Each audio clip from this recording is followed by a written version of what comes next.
किती वाजता ऑपरेशन झालं आपलं? दुपारीच झालंय ना? दुपारी आता संध्याकाळी लगेच चालतंय. चालतं. ठीक आहे. म्हणजे आपण 4-5 तास आता चालायला पण लागलो. हो. आता कसं वाटतंय? पाय मोकळे वाटतायत ना सगळं? तर मित्रांनो, आपण ह्या पेशंट आहेत त्यांना L4, L5 आणि L5S1 2 लेवलला कॉम्प्रेशन म्हणजे नस दबलेली होती.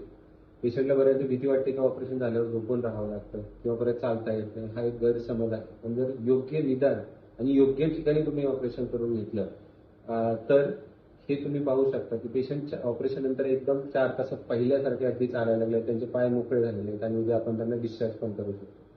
तर हा जो गैरसमज आहे की झोपून राहावं लागतं किंवा चालता येत नाही, हा अजिबात नाहीये.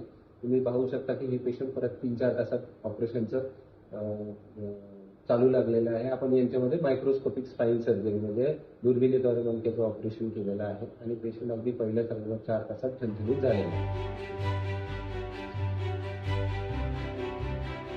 कसं वाटतं? बरं वाटतंय ना? वाटतंय.